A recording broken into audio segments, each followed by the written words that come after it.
Hello, my friends. I'm Luiz Lima, and I'm here to host another edition of Kardec Radio's Spiritism Closer Look. We do this every Wednesday at 7 p.m. Eastern Time. So welcome, join us, and let's go through tonight's program. It's a quick reflection. Before we get into that, if you ever want to request a topic or just tell us that you want to hear us discuss a certain topic, a certain subject, just write to us. You can do this through kardecradio.com or our Facebook page. You have it on your screen here. And we will be welcome to bring the subject. Usually we have guests here. Not tonight. I'm going to be on my own here. So don't be discouraged. Don't be discouraged. Tonight's Spiritism Closer Look. We are going to take a closer look at what I call the bright side of life. The bright side of life. If you have any suggestions and comments, just you can do this live or later on, just write to us. Okay, the bright side of life. It's something that for most of us in the current affairs of the world, it becomes challenging, to say the least. More challenging in some of the places in the world, less on others. But regardless, it's something that we all struggle, or in different times of our lives, we struggle more or less in general. If we look into the Gospel according to Spiritism, and that's how we're going to start tonight. Chapter 10, item 4. Chapter 10 is entitled, Blessed are the Merciful. So Allan Kardec is going to open up the subject and discuss at length, by the way, blessed are the merciful. And there is one phrase in that chapter, it's on item 4, chapter 10, item 4. It really struck me when I first read it years ago. And it's one of these things that, we cannot get out of our minds. Here's the phrase, or a couple of phrases. Hatred and rancor denote a soul that is neither advanced nor great. Forgetting offenses is proper to the advanced soul, which is above the insults that might be directed at it. And then he'll continue to say, one is always anxious, darkly suspicious, and full of bile. The other is calm, full of gentleness and charity. So those are two extremes. Let's go back a little bit and extract some underlying information here. And hatred and rancor denote a soul that's neither advanced nor great. Well, most of us here on earth, incarnated on earth, and those who are waiting for the opportunity for another incarnation, all of us, incarnates and discarnates, we are living in a place that is proper for souls who need to go through trials and expiations. That's all of us. Eventually, somebody comes along, and it's one of these good spirits. We have some throughout the years in history of humanity, but it's rare. The great majority is our souls in what we can say trials and expiations. We have to expiate our past. We have to go through through trials. We are tried all the time. So hatred and rancor is typical of souls who are undergoing all this process. More or less hatred, more or less rancor. Some people, some of us, are very close to get rid of this. They are like the last refining themselves, almost not feeling any hatred and rancor, but some others are the other way around. Hatred and rancor defines their lives, unfortunately. And it's not hard to see. We just turn on the news and we're going to see all kinds of things. And this has to be respected, because if you're listening to us right now, and if you are one of these spirits that you almost don't have any hatred or rancor, minimum, you're almost there getting out of this thing, there was a time where you were not, where hatred and rancor ruled your life. And that happens because everybody is going through a process. So we start simple and ignorant, full of vices, and don't know anything. And we are going through this refining ourselves to be better. So it has to be respected to the point that we understand why it happens. So revolting or rebelling about against these people or these incarnate spirits, it's not going to do anything for us. We need to, like the text say, we need to fly above these things. Just like the plane fly above the clouds. Those who are on the ground, they look at the clouds and, they see a different perspective than those flying over the clouds. So what the spirits, through the hands of Allan Kardec, are telling us here is exactly this. We need to fly above this. If we are at the same level that this is, or below that level, this will impact us greatly.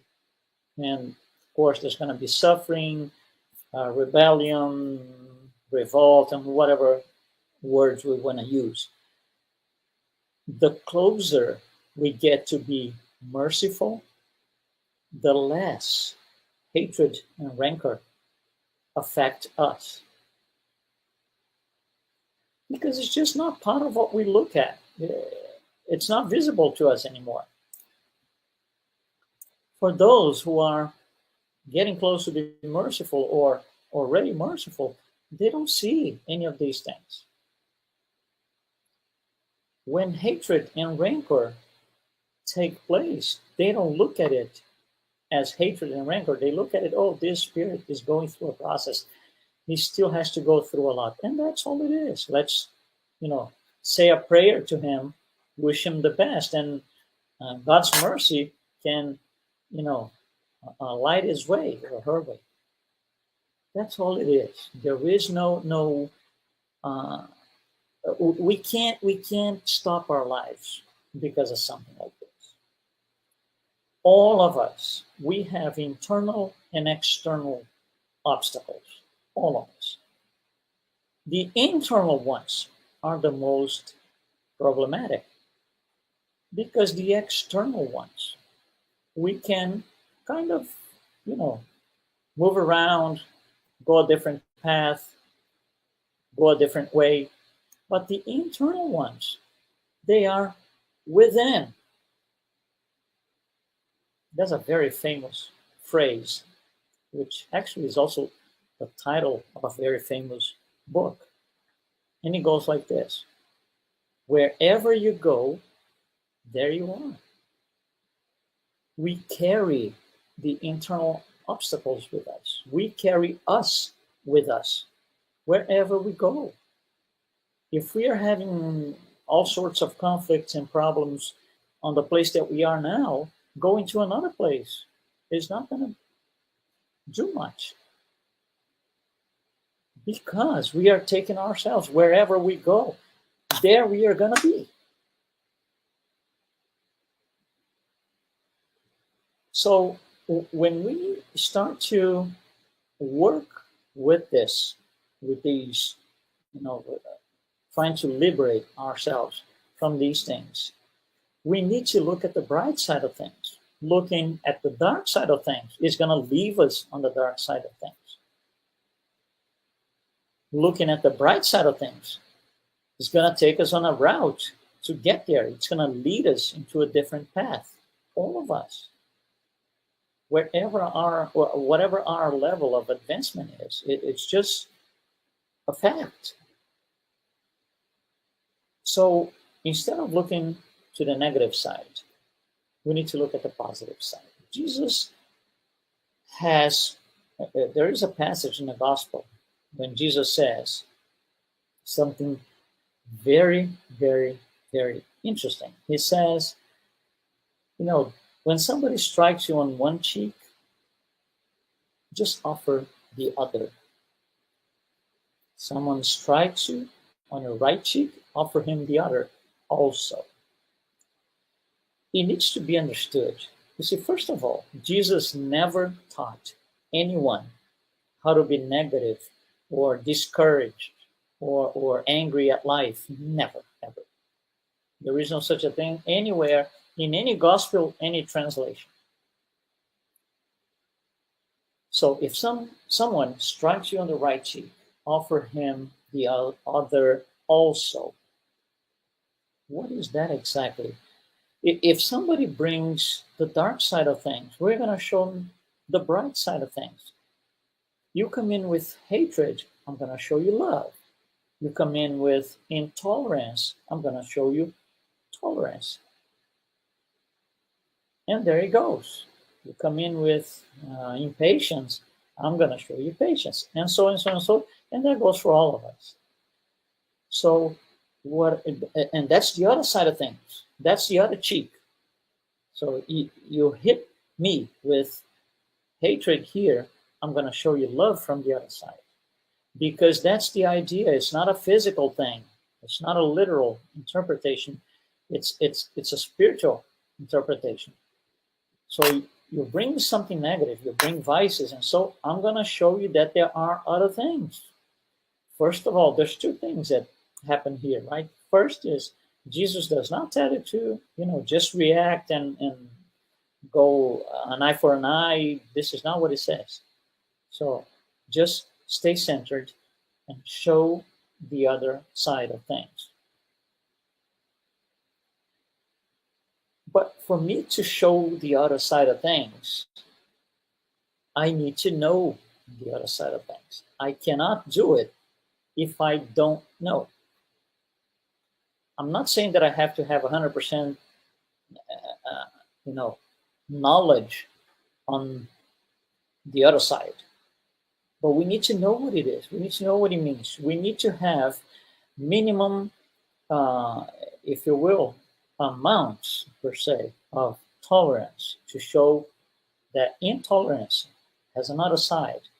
I have to have a bare minimum patience so I can show that impatience is not all that there is, and so and so and so. I have to be or to carry a certain peace within myself so I can show that war is not the answer. There is another side of things. You can see from another face, another angle, another side. But I need to know what that is. So I need to be trained, just like a doctor. He cannot be a doctor until he gets, through school, long years, studying, being trained, preparing himself. That's it. We all need to do the same thing at the spiritual level. We need to refine ourselves and start collecting these positive things. Start collecting or leaving the vices behind and start practicing virtues. And then I can show the other side of things. So we look at the news. We are, in general, when I say we, I'm talking about humanity. Most of us are very pessimistic about what the news are, about things in life, facts in life. We tend to do, things that we don't like, and we just start shouting and be aggressive. No, let's be excited about life. Let's look at the other side. Somebody is aggressive to us. there is another side, and that's the side I'm going to show. That's the other cheek that I'm going to offer to this person doing this. So they can learn first, and it's part of my mission. We all have a mission. Question 115, Spirit's book. We all have a mission. We are all given a mission by God. So let's just be excited about life. Let's get away from this being this personal inquisitor. The Inquisition was years ago. It doesn't apply anymore. We shouldn't try to relive the Inquisition at the personal level. We are not the personal inquisitor. So people don't do what we want. We just, react badly, and we want to show all kinds of negative or vices towards that person. The only thing this does is to lead to self-collapse. That's all it does. It leads to self-destruction.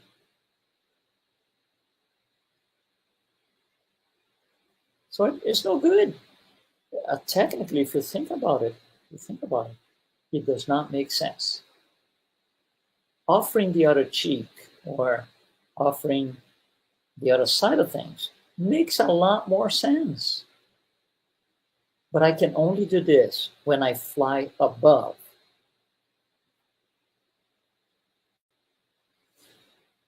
You see, we can be self-destructive. We can practice all these vices and all these things. But there's another side. I can make myself lovable. You can make yourself lovable. Anybody can. It's a matter of choice. It's free will. I can make myself lovable. We can make ourselves livable for a great life, full of energy, full of glad all the time and happy all the time. It is just personal. It's my choice. I don't have to be angry all the time. I don't have to be mad all the time. It doesn't make me lovable. It doesn't make me livable with. You see, life around us does not define who we are. Life around us does not define who we are, because wherever we go, there you are. We define life around us. So if life around us is not good, it's whatever, dark, or shouldn't be this way, and I'm mad about this thing and all of that. You see, we deliver our own future. That's the future we delivered to ourselves, coming from the past. The future that I'm going to deliver for myself on my next life is being worked out right now. Same for you.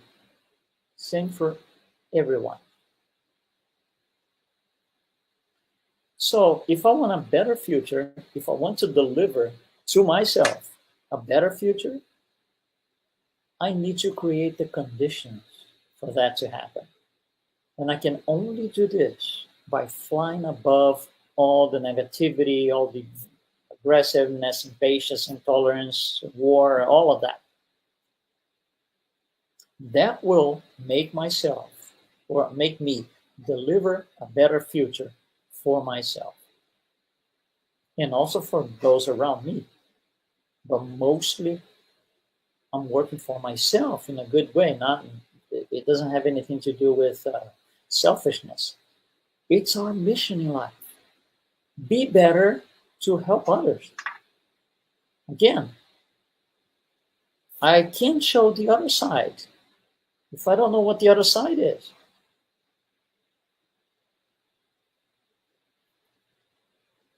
So, dark things in life, they are dark because we chose so. That's what we delivered to ourselves on this life. And if we delivered something that wasn't good, and now we have experience about it, we can do better next time. So my next life, my next 2 lives from now, 10 lives from now, I can deliver a much better future to myself. But I need to fly above.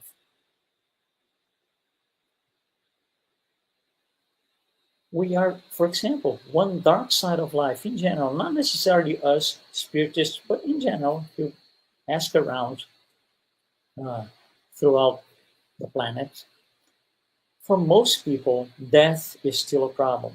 Still this dark. Death is seen mostly as the dark side of life.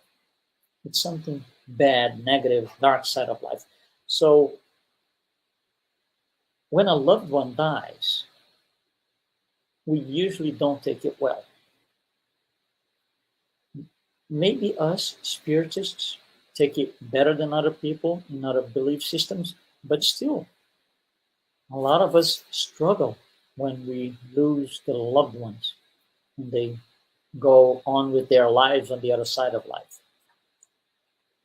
So you see, death, if you think about it, death is what gives meaning to life itself.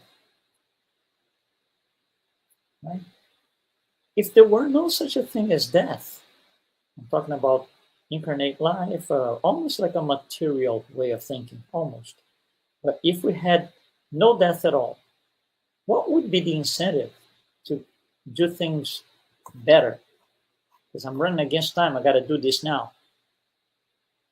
Otherwise, we could say, I'm going to wait a lot longer. We usually don't do this, most of us. Because we want to build up a better future for ourselves. We want to secure a future for ourselves that's better than the one I have now. All of us, we are at the best incarnation ever. All of us, regardless of the where the spirit is in terms of moral advanced.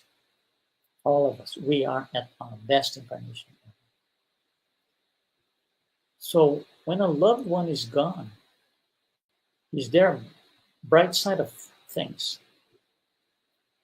It's subtle, but there is.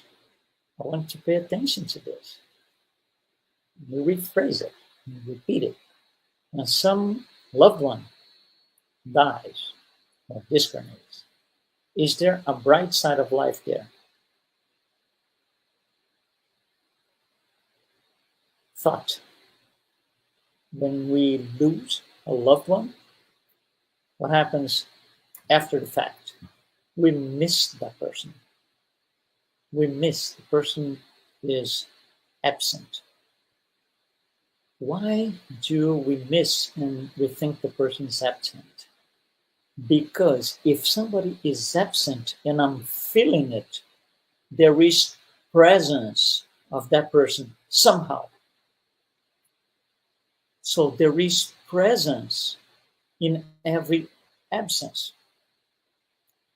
A loved one dies, say, die today, 2 years from now, we're still thinking about the person. Oh, I miss, we had great times, we had good times. You see, that's absence. No, that's presence. They're still in our lives. They're still part of our lives. It's not absence. Absence is the dark side of things. Presence is the good side of things. So for every situation, we have a good way of seeing it or a bad way of seeing it. We have to fly above. So we can be always in peace. By the way, peace is the other side of violence and anything like that. Any form of violence is never the answer. Any form of violence is just the beginning of a new problem. Violence doesn't bring any good for anyone. Violence does not help us deliver a better future for ourselves down the road, or for anybody around, for the matter. So I want to thank you for being here with us. It's a short, small, quick reflection on the subject, the bright side of life. And it's all based on, somebody strikes you one cheek, and I'm going to show you the other side of things. And we never show anything if we cannot show anything if we don't know what it is. So let's increase our knowledge. Let's improve our knowledge so we can be better at showing the other side of things. Thank you very much. If you have any suggestions, any comments, you can always go to kardecradar.com. You can reach us on our Spiritism A Closer Look Facebook page. And we are here. Thank you very much for joining us tonight, and I'll see you next week. Be well.